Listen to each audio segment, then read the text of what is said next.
नमस्कार, मैं हूं आपके साथ लकी मौर्य और आप देख रहे हैं पश्चिम बंगाल की राजनीति से जुड़ी एक बहुत ही बड़ी और सियासी टकराव आईटीएफडी मीडिया पर।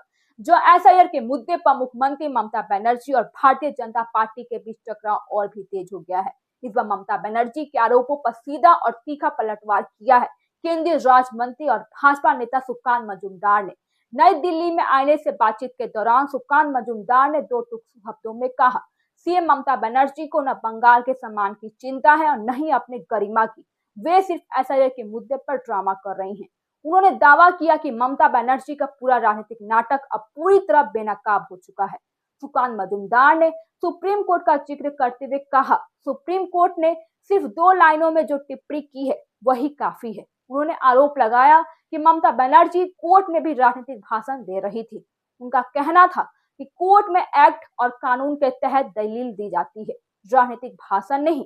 आपको याद दिला दे कि ममता बनर्जी ने जो आरोप लगाया था वो एसआईआर के जरिए टीएमसी विधायकों वाली विधानसभा में ज्यादा वोट काटे जा रहे हैं, जबकि भाजपा विधायकों वाले में इलाकों में कम से कम वोट कटे हैं। इस पर सुकान मजूमदार ने आंकड़ों के साथ जवाब दिया भी था। उन्होंने कहा था कि सिर्फ बंगाल में एसआईआर नहीं हो रहा है, बल्कि बंगाल के समेत देश के सभी 12 राज्यों में यह प्रक्रिया चल रही है।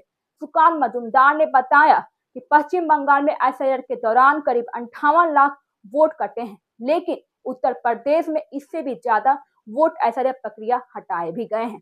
उन्होंने सवाल भी उठाया कि ममता बनर्जी को यह भी देखना चाहिए कि कहां ज्यादा वोट कटे हैं, और उनका कहना था कि एसआईआर को सिर्फ और सिर्फ बंगाल विरोधी बताना सच्चाई में आंखें मूंदने जैसा है। सीएम ममता बनर्जी ने यह भी दावा किया था कि एसआईआर के दबाव में बीएलओ की मौत भी हुई है।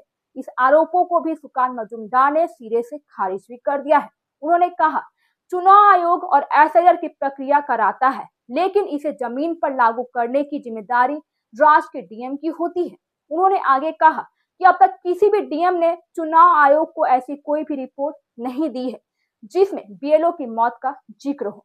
सुकान मजूमदार ने दोहराते हुए कहा भी कि एक तरफ ममता बनर्जी आरोप लगाती हैं तो दूसरी तरफ कोई प्रशासनिक पुष्टि नहीं होती है, इसलिए साफ है कि यह सब सिर्फ ड्रामा है। उन्होंने दावा भी किया कि बंगाल की जनता भी आरोपों और बयानों की हकीकत से समझ चुकी है कि दरअसल पश्चिम बंगाल में आगामी विधानसभा चुनाव पहले से ही एसआईआर सबसे बड़ा राजनीतिक मुद्दा बन चुका है। यानी टीएमसी इसे भाजपा और चुनाव आयोग की साजिश बता रही है, तो वहीं भाजपा इसे मतदाता सूची को शुद्ध करने की जरूरी प्रक्रिया भी बता रही है। कुल मिलाकर एसआईआर को लेकर ममता बनर्जी और भाजपा के बीच सियासी टकराव और भी तेज हो गया है। इसी सब के बीच में एक तरफ सीएम ममता बनर्जी चुनाव आयोग पर सवाल उठा रही हैं, तो दूसरी तरफ भाजपा इसे राजनीतिक ड्रामा करार दे रही है।